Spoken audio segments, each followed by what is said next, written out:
नमस्कार, मैं हूं सौरभ शुक्ला और आप देख रहे हैं न्यूज़ 18। ईरान और अमेरिका के बीच तनाव चरम पर है। ईरान अली खamenei की हत्या का बदला ट्रंप से लेने की धमकी दे रहा है। इससे ट्रंप खुद को निशाना बनाए जाने से डरे हुए हैं। मोसाद ने ट्रंप की हत्या की साजिश की खुफिया जानकारी दी है। वहीं मुज्तबा खamenei भी मोसाद के निशाने पर हैं। ईरान और अमेरिका के बीच एक बार फिर तल्खी बढ़ी है। दोनों देशों के शीर्ष नेताओं से जुड़ी नई खबर यह है कि दोनों अपने अपने दुश्मनों के निशाने पर हैं। मुज्तबा मोसाद का टारगेट नंबर 1। एक्सपर्ट को आशंका है कि मुज्तबा को मारने के लिए मोसाद को 11 जुलाई यानी आज का इंतजार है। 11 जुलाई ही क्यों, ये हम आपको आगे बताने वाले हैं। वहीं बड़ी बात यह है कि मुज्तबा का टारगेट नंबर 1 डोनाल्ड ट्रंप बन चुके हैं। ट्रंप ने यह डर खुद एक दिन पहले एयरफोर्स 1 में पत्रकारों से जताया है। लेकिन इससे जुड़ा ताज़ा डेवलपमेंट क्या है जिसने वाशिंगटन डीसी तक की चिंता बढ़ा दी है। पहले बात प्रेसिडेंट ट्रंप की कर लेते हैं। दरअसल ईरान के पूर्व सुप्रीम लीडर अली खamenei को मसद में सुपर्द खाक किया जा चुका है। वहां 2 दिन से लगातार आक्रोशित भीड़ वी विल किल ट्रंप के नारे लगा रही है।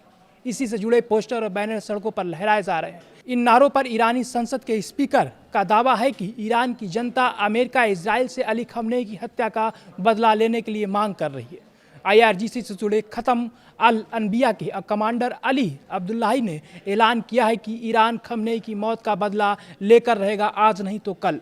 उनकी हत्या के लिए जो लोग भी जिम्मेदार हैं, तेहरान उन्हें सजा देगा, आज नहीं तो कल। इसके लिए जिम्मेदार कौन है, ये भी एक खुली किताब जैसा है।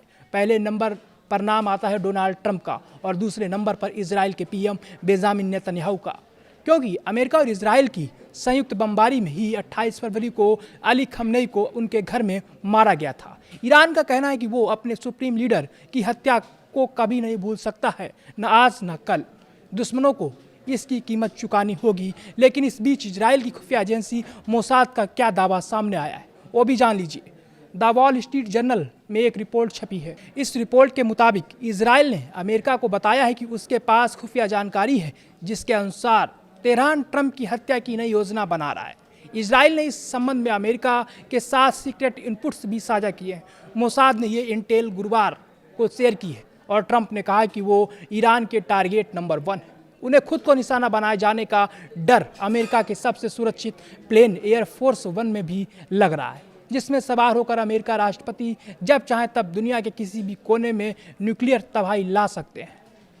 ट्रंप को लगता है कि ईरान के किलर्स इस विमान तक भी पहुंच सकते हैं। इसलिए उन्होंने तुर्की में नाटो शिखर सम्मेलन से अमेरिका लौटते समय जहां एक तरफ पत्रकारों से ये कहा हुआ तो आप सब भी मारे जा सकते हैं, कहीं कतर की तरफ से गिफ्ट किए गए नए एयरफोर्स 1 जेट की बजाय पुराने विमान में सफ़र करना ज़्यादा उचित समझा। यहाँ तक कि उन्होंने एयरफोर्स 1 के अंदर खिड़कियों पर लगे पर्दे तक ढक दिए थे। इस पर बाद में अमेरिकी अधिकारियों ने जवाब दिया कि अचानक से ये बदलाव अत्यधिक सावधानी रखते हुए किया गया। लेकिन जैसे कि हर सिक्के के 2 पहलू होते हैं, क्या यहाँ भी दूसरा कोई पहलू है जो इजराइल की मंशा से जुड़ता है। मोसाद जहाँ एक तरफ ये दावा कर रहा है कि उसके पास ट्रंप की हत्या वाली साजिशों से जुड़े सीक्रेट इनपुट्स हैं, वहीं इस दावे पर अमेरिकी अधिकारियों का ये भी मानना है कि इजराइल शायद ईरान के खिलाफ ठंडी पड़ चुकी अमेरिकी सेना की कार्रवाई को सुलगाना चाहता है। तो क्या इजराइल आग में घी डालने का काम कर रहा है? इसी रिपोर्ट के बाद ट्रंप ने ईरान की टॉप लीडरशिप को कैंसर बताया है, कैंसर को जड़ से काट देने वाला बड़ा बयान दिया है। नेतन्याहू ने ट्रंप से फ़ोन पर बात भी की है। इसके बाद खबर ये भी आई कि इजराइल के 100 फाइटर प्लेन ईरान पर बम वर्षा के लिए रेडी टू अटैक मूड में है। नेतन्याहू ने ऐलान किया कि जंग अभी खत्म नहीं हुई है, जंग अभी भी जारी है। इजराइल की सेना ईरान पर हमले के लिए किसी भी समय हमला करने को तैयार है। नेतन्याहू ने फ़ोन पर ही ट्रंप को पूरा वार प्लान बता दिया है, उनसे तेहरान पर हमले की इजाज़त मांगी है। उधर ईरान की नज़र में ट्रंप अली खamenei के हत्या के अलावा कासिम सुलेमानी की हत्या के लिए भी जिम्मेदार है। वर्ष 2020 में कासिम सुलेमानी को ट्रंप का आदेश मिलने पर ही मारा गया था। ईरान अली खamenei और कासिम सुलेमानी दोनों की हत्या का बदला ट्रंप से लेने की बात कई बार कर चुका है।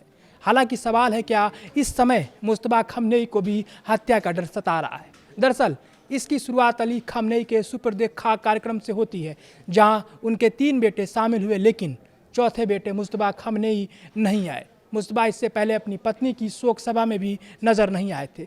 दोनों ही बार ईरान की तरफ से ये कहा गया कि इजराइल से खतरा है। अब खबर है कि मुज्तबा खamenei 11 जुलाई को यानी आज दुनिया के सामने आ सकते हैं। पिछले 4 महीने से उनके बारे में जो मिस्ट्री बनी है कि वो किस हाल में हैं, कहाँ हैं, इन सवालों का जवाब शायद मिल सकता है। असल में ईरानी मीडिया के मुताबिक 11 जुलाई को मुस्तफा खamenei सार्वजनिक तौर पर दिखेंगे, क्योंकि 11 जुलाई यानी आज उनके पिता अली खamenei की श्रद्धांजलि सभा है। रिपोर्ट्स के मुताबिक श्रद्धांजलि सभा का नेतृत्व खुद मुस्तफा खamenei कर सकते हैं। ये श्रद्धांजलि सभा कुम शहर में आयोजित की जाएगी। ऐसा हुआ तो फरवरी 2026 के बाद से पहली बार मुस्तफा खamenei सार्वजनिक तौर पर नजर आएंगे। अब यहीं उनके लिए खतरे की बात भी है, क्योंकि इजराइल के रक्षा मंत्री कॉट्ज ने पिछले हफ्ते ही कहा था कि मुस्तफा इजराइल के रडार पर हैं। पश्चिमी मीडिया में पहले से ऐसी रिपोर्ट्स हैं कि मुस्तफा पर हमास चीफ इस्माइल हानिया की तरह ही हमला हो सकता है। यानी आज 11 जुलाई ईरान और इजराइल दोनों के लिए बहुत अहम है। वैसे भी ट्रंप और नेतन्याहू का फाइनल टारगेट यही है कि इजराइल में सत्ता परिवर्तन हो, उनके मन मुताबिक कठपुतली सरकार बने, और जब तक ईरान के सुप्रीम लीडर मुस्तफा जिंदा है ये सपना पूरा नहीं होगा।